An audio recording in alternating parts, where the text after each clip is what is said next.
So,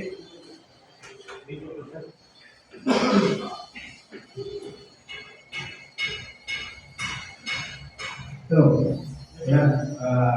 Magandang hapon, atin buwan isa sa grupo ng Marines, dito sa service company, tapos sa Malan. IMP.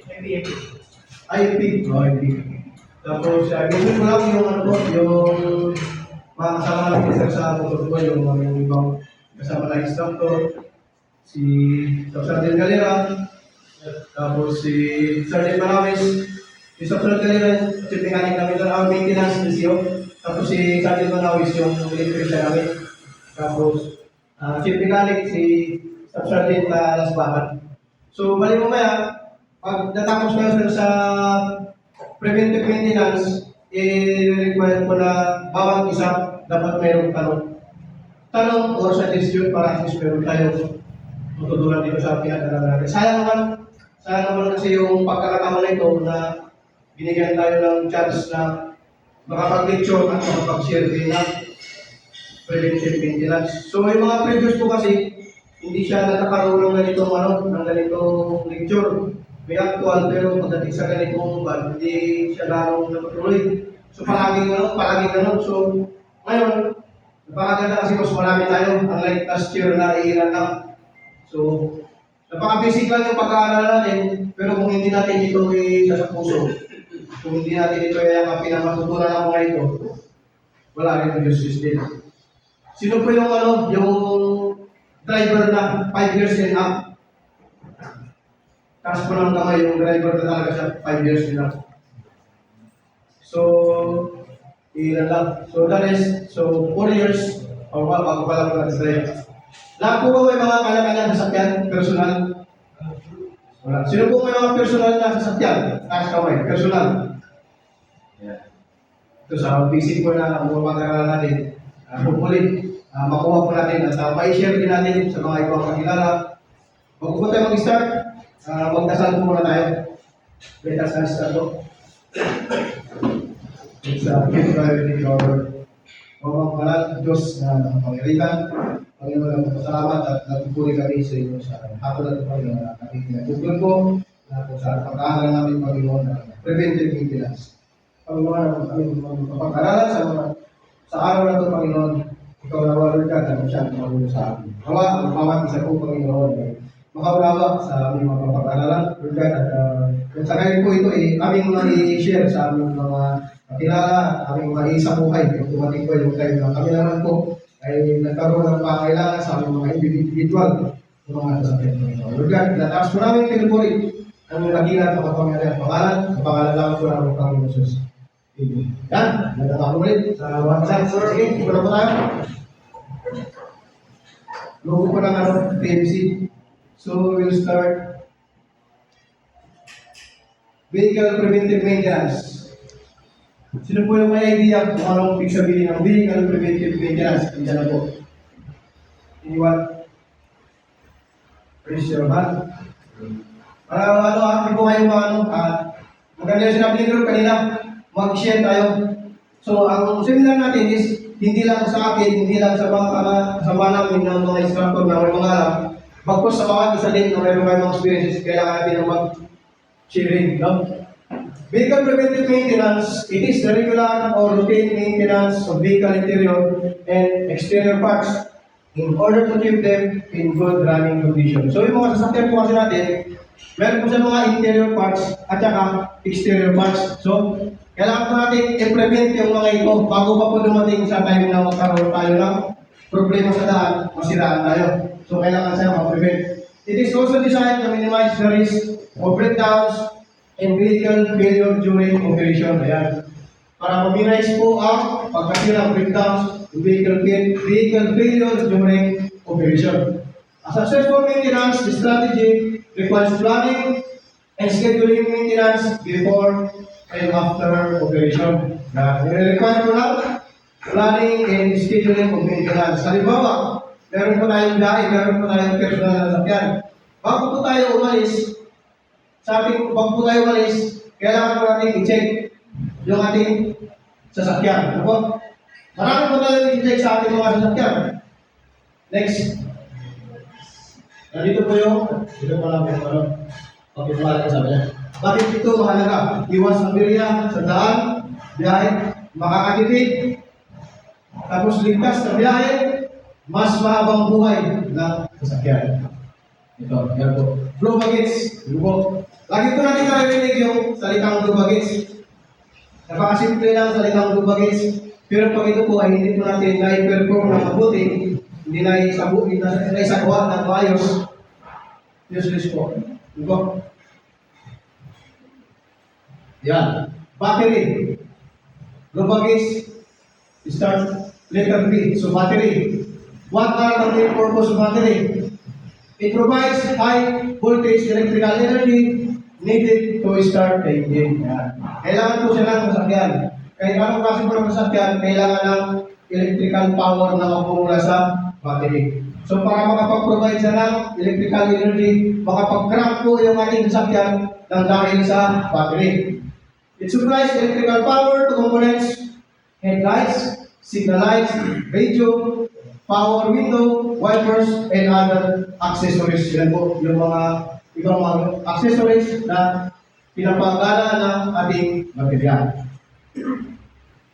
What are the warning signs of failing battery? Yan. Kung makikita niyo po yung sa website, yung bago, at saka po dito sa baba. Ano po napapansin natin? Nagkaroon na po siya ng korosyon. Corroded na po. Ayan. Acid na po yan. Ang tanong, gagana po ba yan? Depende. So, ngayon, may chance po yan na gagana, pero ang ganda yan. Ngayon, no? What are the warning signs of failing battery? Slow engine crank. Yan. Dimming headlights with electrical power. Slow engine crank. Mahirapan na po mag-start yung ating makina. Dimming headlights. Yan na po yung mag-blur na siya, bibilin na siya, mahirapan na siya makapag-ano. With electrical power. Yan. Electrical power is slow engine crank. Clicking sound with turning the key. Frequent jump start. Ayan, yung ano po, yung turning the key, frequent jump start. Ito po, pag palagi na po kayo ng-jump start, napaparescue po kayo, may kung may sasakyan kayo, tawag kayo sa kakilala, makapiling makisuyo, magpa-charge na nga, magpa-jump start na nga po ng sasakyan. Yan po yung sinasabing frequent jump start kasi may problema na po yung ating baterya. Clicking sound when turning the key. Ayan po. Once that, i-start nyo po yung sasakyan nyo, hindi na po kaya ng power dahil sa battery. Nakita po natin, nag-corroded na siya, may tendency na mali-discharge sa battery. No? Dashboard light indicator. Ayan.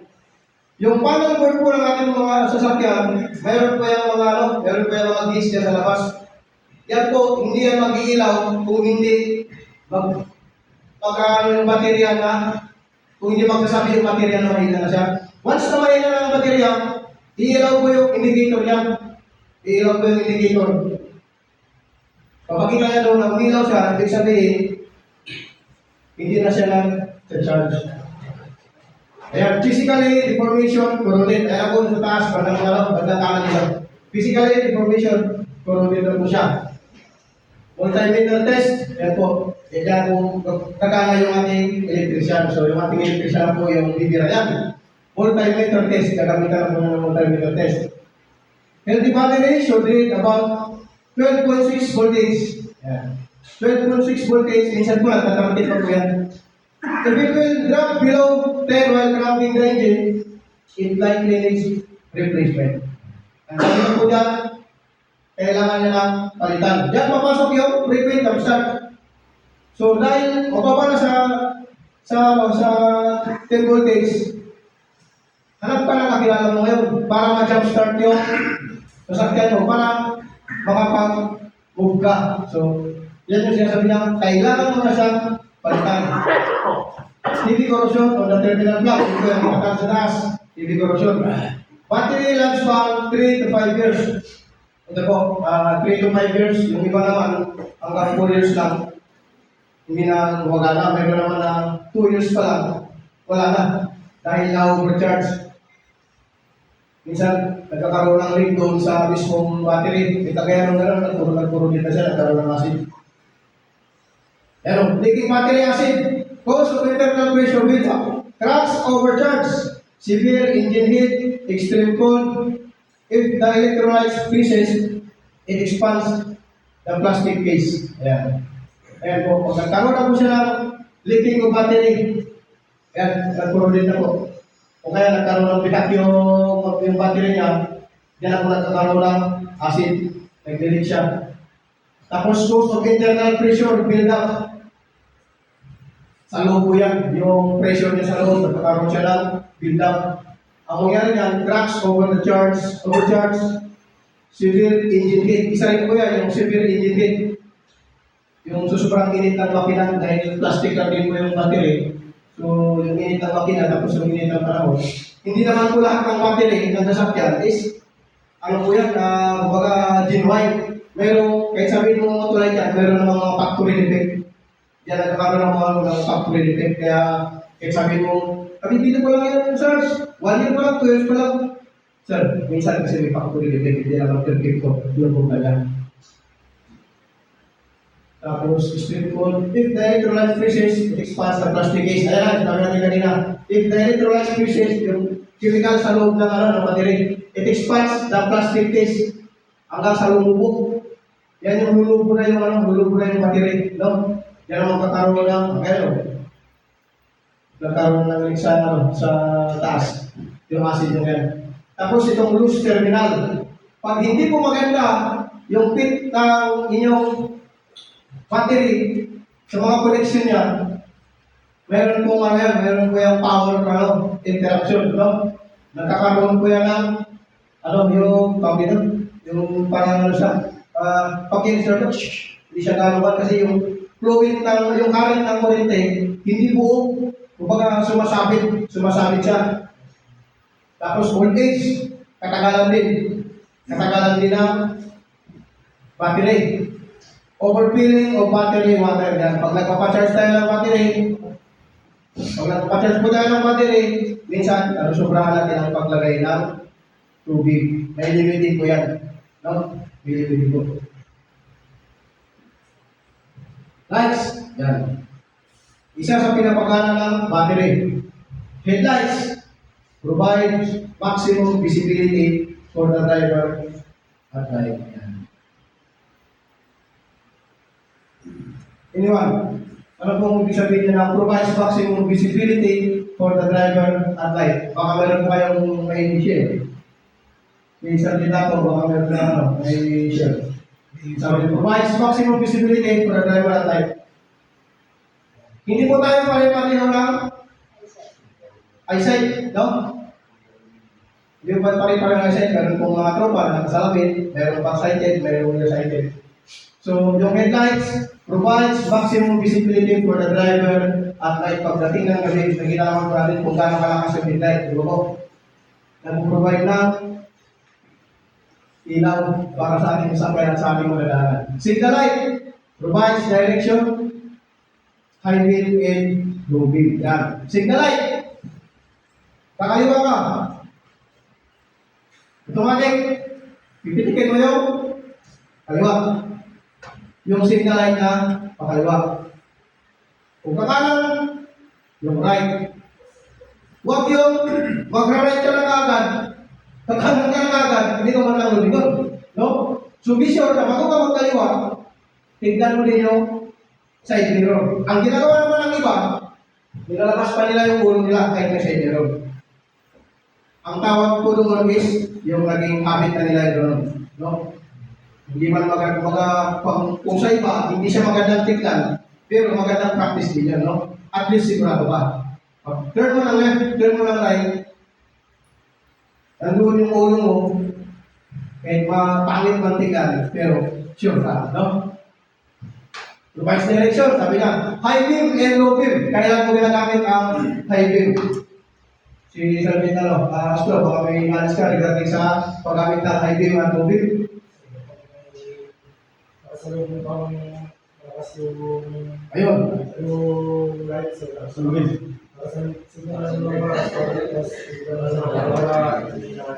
Okay, tama yun, no? So, pag may nakasalubong kayo, na naka-high beam, pwede nyo pitikin yung high beam din ninyo. So, nakano kayo, sila naka-high. Pitikin ninyo yung high beam ninyo. Ibig sabihin yun, signal yun sa kanila na para ibaba din nila yung ilaw nila. Kasi nga, masisilaw kayo.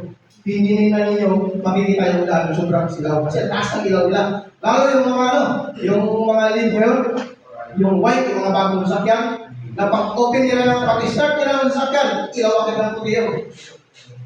Hindi mo na basta-basta mga kasi nga, ang kanilang mga lang. So yun, nag-provide sila siya ng signal. Yun yung high beam at saka low beam. Low beam, yung dito lang yung ilaw niya. No?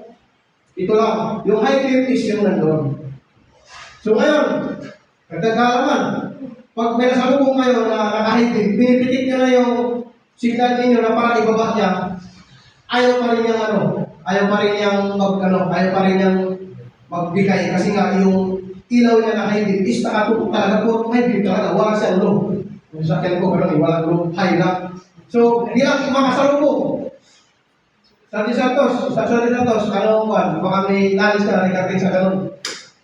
Yung halimbawa, may nakasalubong ka, naka-high siya, iniilawan mo na siya na para mag-low, pero dinidisregard ka lang niya. Bilang isang driver, anong maganda natin gawin? Siyempre, masisira ka sa niya eh. Bubusin na naman natin. Ano po? Na lang, mag-slow down. Kasi minsan, nakakainis yung mga ganun eh. Nakakainis. Pero yung pala, malako yung mata nila. Ayun, isa yun. Kaya wala naman tayo sila ganun. Para makita nila lahat. Pero sa atin, kakayong nakikita nila, sinasama natin, para kung nagkasitugan tayo, pwede na nila Oh, yun. Tama yun, no? Pag may nakasalubong kayo na gano'n, huwag nyo nang kawain. So, reflection. Kahit na dyan. Malaman na, tumalang pa tayo. So, ang gawin natin, slow down. Slow down. Ayaw natin siya makalampas. Pero, bago kayo mag-slow down, habang nag-slow down, tumingin kayo sa yung kalsada. Di ba, approaching ka, may kalsada, may lane sa gilid ng kalsada na white. Para hindi ka kasi blind ka na to eh. Blind ka na to. Tingnan mo yung kalsada, yung linya ng kalsada, kung nakasentro ka pa rin doon sa daanan. Kasi may tingin siya, baka mamaya, pwede ka, hindi mo lang pansin, kumaliwa ka na, kumanan ka na. So ngayon, tignan mo yung line. Yung line sa kaliwa mo at yung line sa kanan mo. Kung align ka pa rin, kung align pa rin yung sakyan. Kagaya nito, yung line na to, masilaw siya. May silaw ako, hindi ko na siya titignan. So habang tumatakbo ako, nakatingin ako sa right side ko na. Itong linya na to. Tapos, titignan ko rin yung sa kaliwa kung naka-align ako, kung nakasentro pa rin ako doon sa tamang daanan ko. No? So, next, stoplight provides stopping signal. Ayan. Stoplight is color red, di ba? Yellow.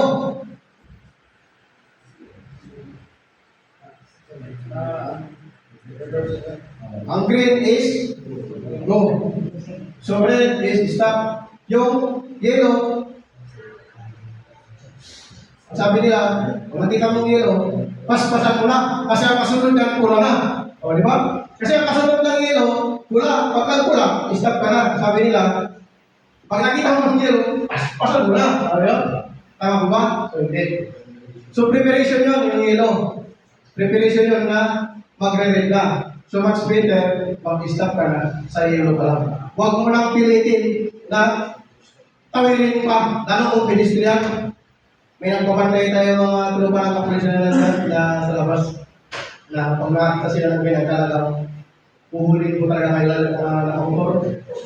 Yung stoplight, lalo yung tatawid ka sa pedestrian, tapos bigla siyang tatawid yung motor. Hazard light. Kailan ginagamit yung hazard light? During emergencies. Ano yung mga emergency natin? Unang-una dyan yung ambulance, no?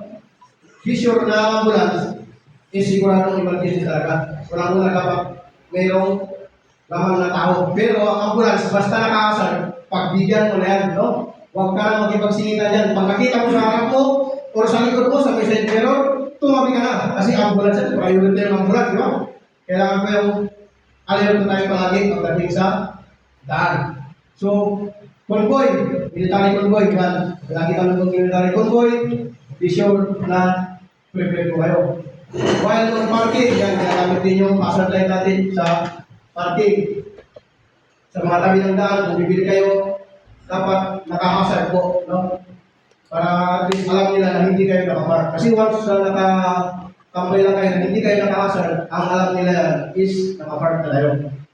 Tapos yung rainy seasons, yan po, yung pagkatak ko lang, kailangan ko ng hazard kasi para visible tayo doon sa ibang mga sasakyan na kasalubong natin.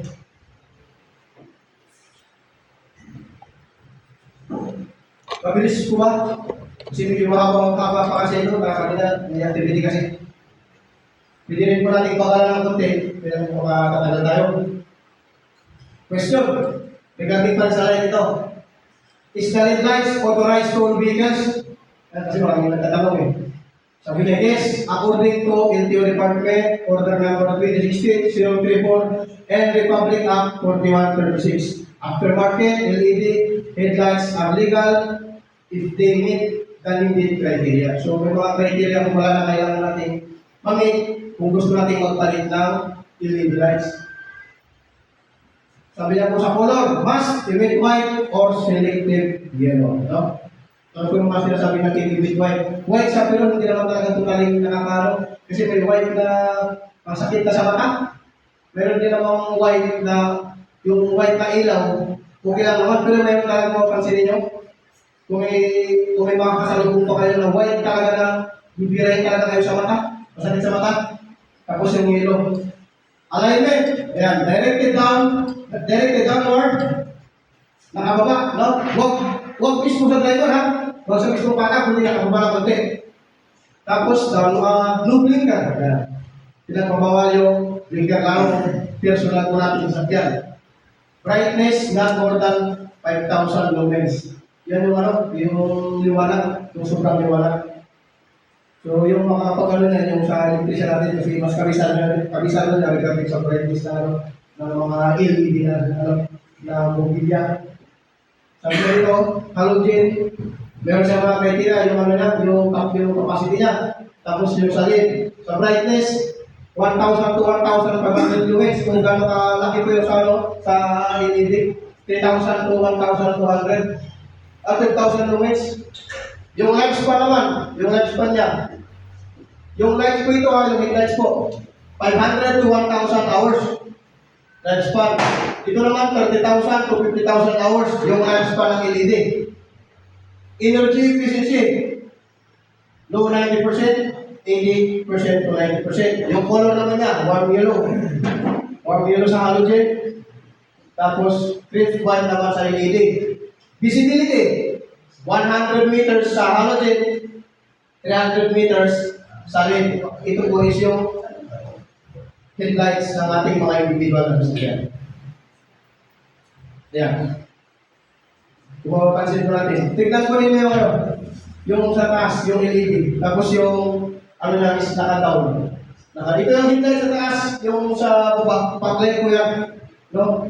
So, mas malakas yung mas malakas yung pag-light niya, pero naka-down po siya. No? Yung headlight sa taas, naka-low po yan. Naka-low. Yung sa baba, pag-light, pero naka-down siya. Tapos yung sa right naman, kanya naman yung halogen. Yan yung color yellow. Tapos yung signal light. Ayun po. Yung signal light. Brake light yung red. Itong red, yung brake light, ilaw ito pagka nag-stop ka. Ito yung signal niya, tapos ito naman yung reverse light. No?